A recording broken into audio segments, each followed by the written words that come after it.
Battle through the heavens के एक और न्यू वीडियो में आपका स्वागत है। पिछले एपिसोड में हमने देखा था शियोयन को ये बात पता चली थी कि यान अलायंस में सब कुछ सही नहीं है, बल्कि यान अलायंस का जो पिल हॉल है वो बहुत ही ज्यादा एरोगेंट होते जा रहा है और अल्केमिस्ट दूसरे वॉरियर्स इवन श्योडिंग, शॉली और मेडुसा को भी अच्छे से ट्रीट नहीं करते हैं। शियोयन को समझ में आता है कि ये चीज बहुत ही ज्यादा कंसर्निंग है, इसीलिए तुरंत ही वो पिल हॉल के हेड यानी कि गू हे को कमांड देता है कि ये न्यूज फैला दे कि कल के दिन सभी अल्केमिस्ट को पिल अरीना में अपीयर होना होगा, जिसमें शियोयन उन लोगों को कुछ सबक सिखाएगा अब आगे। तो ये एपिसोड स्टार्ट होती है और हम लोग गूहे को देखते हैं जो कि फामा के साथ शियोयन का ऑर्डर पहुंचाने पिल हॉल पहुंच गया था। वो सभी लोगों को ये ऑर्डर सुना देता है, लेकिन उनमें से जो सबसे ज्यादा खराब लोग थे यानी कि दो एल्डर्स जो कि TS7 के अल्केमिस्ट थे और सबसे ज्यादा यही लोग परेशान करते थे, घमंड से कहने लगते हैं हमारे अलायंस चीफ कुछ ज्यादा अजीब नहीं है। एक तो ये अभी अभी यान अलायंस लौटे हैं और ये चाहते हैं कि ये हमारे पिल हॉल के मैटर में इंटरवीन करें।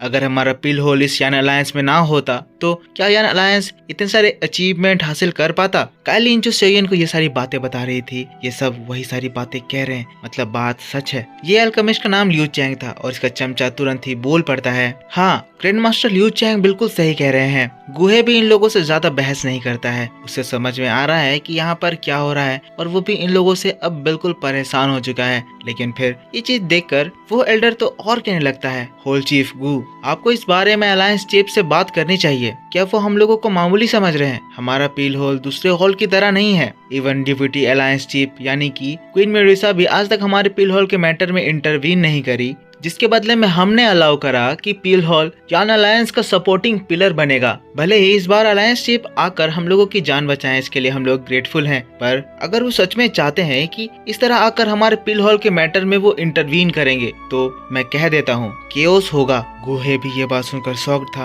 वो समझ रहा था कि ये लोगों का घमंड कुछ ज्यादा ही बढ़ गया है। गुहे जो कि सच में इन लोगों को कंट्रोल करने में अनसक्सेसफुल रहा है, फिर किसी तरह इनसे कहता है हमारे अलायंस चीफ भी एक अल्केमिस्ट है। बात करें उनके अल्केमिस्ट स्किल की तो वो मुझे भी सरपास कर चुका है। तुम लोग उनके बारे में ऐसा नहीं कह सकते हो, वो कोई मामूली इंसान नहीं है। लियू चैंग घमंड में उड़ जाता है, कहता है चीफ गू आप ऐसी बातें कैसे कर रहे हैं? हमारे यान अलायंस के अलायंस चीफ ज्यादातर समय तो यहाँ से बाहर ही रहे हैं। और बात करें हमारे पिल हॉल की तो अभी का जो पिल हॉल है वो पुराने समय से कम्प्लीटली अलग हो चुका है। क्या अलायंस चीफ को पता भी है कि हमारा ये पिल हॉल किस तरह के मैटर्स को फेस कर रहा है? वही बात करें, वो कह रहे थे कि वो टियर 8 का मेडिसिनल पिल रिफाइन करेंगे, तो टियर 8 का मेडिसिनल पिल कोई ऐसा चीज नहीं है जो कि कोई यूं ही रिफाइन कर दे। इसे बोलना आसान है पर करना उतना ही ज्यादा मुश्किल। सभी लोगों को पता है कि अलायंस चीफ भले ही स्ट्रॉन्ग है, पर इसका मतलब ये नहीं कि वो सच में एक टियर 8 का मेडिसिनल पिल रिफाइन कर देंगे। हम सभी लोग टियर 7 के हाई ग्रेड के अल्केमिस्ट हैं, इसीलिए हम सभी को अच्छे से पता है कि एक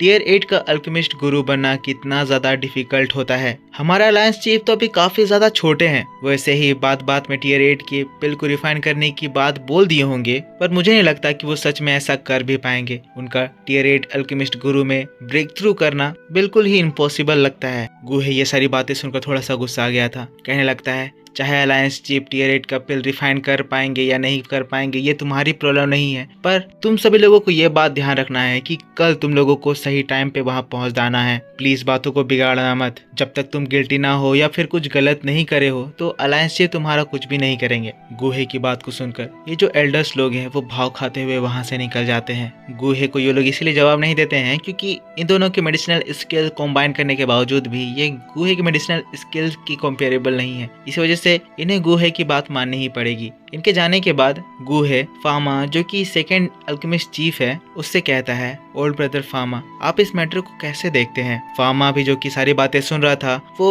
ये चीज देखकर गुहे को रिप्लाई करता है, कहता है आपको तो ये बात पता ही है कि पिल हॉल इतने समय में कैसा हो गया है। ये बात तो सच है कि आप चीजों को मैनेज करने में अच्छे नहीं थे, जिसका ही रिजल्ट हुआ है कि लियू चैंग जैसे अल्केमिस्ट पिल हॉल में इतने स्ट्रॉन्गर बनकर उभर कर आ रहे हैं कि वो इतने सारे लोगों को इन्फ्लुएंस कर रहे हैं। ऐसे समय में मैं आपको बस यही एडवाइस देता हूँ कि इसमें आप इन्वॉल्व ना हो। आपको हमारे अलायंस चीफ के टैक्टिक्स के बारे में अच्छे से पता है और अब जब ये मैटर वो अपने हाथों में ले रहे हैं तो मैं श्योर हूँ कि चीजें अब इतनी ज्यादा सॉफ्ट नहीं होने वाली है। भले ही पिल हॉल इम्पोर्टेंट है पर ये हमारे अलायंस चीफ को प्रेशर नहीं डाल सकता है। अलायंस चीफ चाहे तो पूरे के पूरे पिल हॉल को भी डिसबैंड कर सकते हैं। और तो हमने थोड़ी देर पहले उनकी बात सुनी ही कि अलायंस चीफ तो हमारे पिल हॉल को उतना ज्यादा हाईली देखते भी नहीं है। उनके हिसाब से तो ये पिल हॉल बैड परफॉर्म कर रहा है। ये सारी कड़वे बातें सुनकर गुहे का दिल बैठ जाता है। वो जानते हैं कि फामा बहुत ही ज्यादा एक्सपीरियंस आदमी है और अभी वो ये सारी बातें कर रहे हैं तो सच में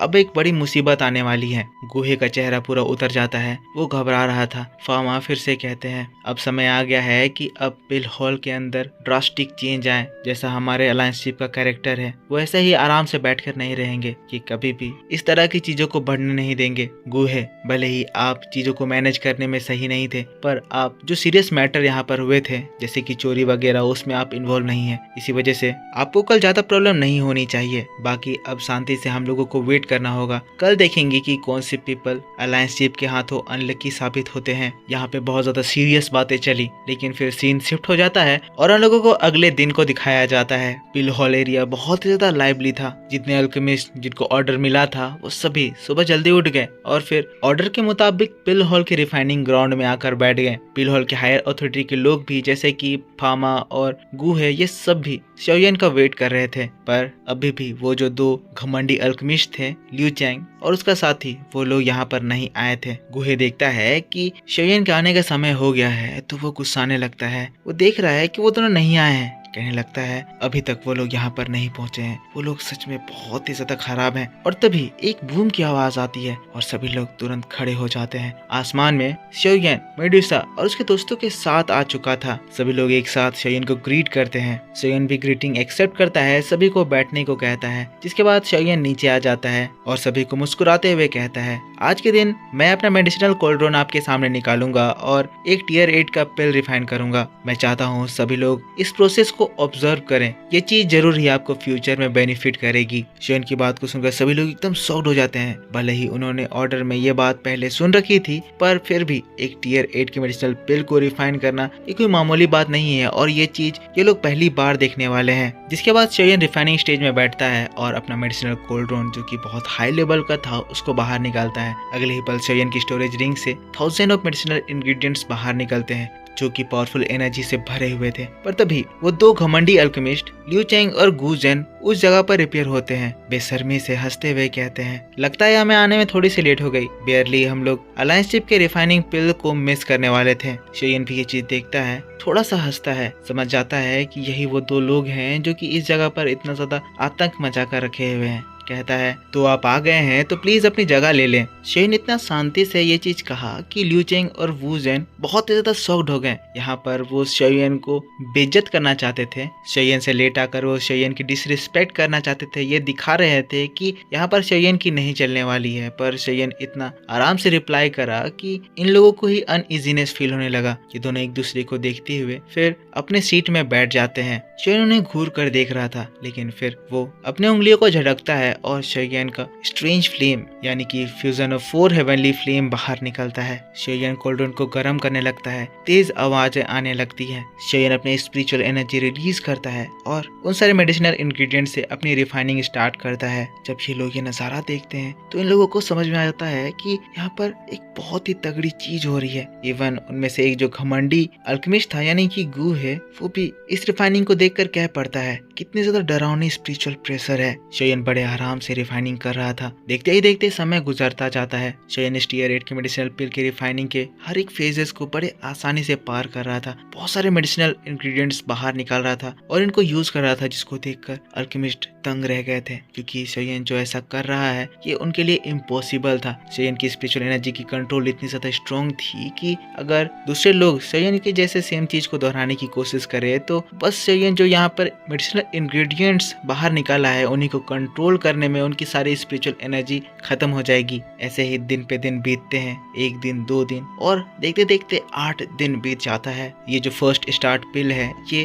टियर 8 का पिल है जो कि 5 कलर लाइटनिंग अट्रैक्ट करेगा। 8वें दिन में कोल्ट्रॉन से एक बूम की आवाज आती है और तब हम लोग देखते हैं ऊपर पूरा का पूरा आसमान बदल जाता है। काले अंधेरे बादल शुरू में तो आते हैं लेकिन जैसे ही बिजली कड़कती है बादलों का कलर चेंज हो जाता है। आसमान 5 कलर के क्लाउड से बदल जाता है। शोयन का पिल बाहर निकलता है जिसको देखकर सभी के मुंह खुले की खुले रह जाते हैं। अब क्योंकि ये 5 कलर लाइटनिंग है तो इसकी लाइटनिंग की पावर भी बहुत ज्यादा स्ट्रॉन्ग होने वाली है। इतनी ज्यादा स्ट्रॉन्ग कि अगर ये गिरी तो पूरे के पूरे पिल टावर को ये बर्बाद करके रख सकती है। सभी लोग जो इस लाइटनिंग को देखकर घबरा रहे थे तभी एक लाइटनिंग तेजी से जमीन की ओर बढ़ती है। अगले ही सेकंड हम देखते हैं शोयन के बॉडी से एक पपेट बाहर निकलता है जो कि तेजी से आसमान की ओर जाता है और पूरे के पूरे लाइटनिंग को वो सोख लेता है और फिर बहुत सारे लाइटनिंग स्ट्राइक होते हैं जिससे शोयन का ये स्काई डेमन पपेट और भी ज्यादा ताकतवर होने लगता है। गुहे फामा जब ये नजारा देखते हैं ये लोग बहुत ही ज्यादा घबरा जाते हैं। गुहे शोयन की पावर को एडमायर करने लगता है, सोचने लगता है शोयन सच में बहुत ज्यादा अलग है,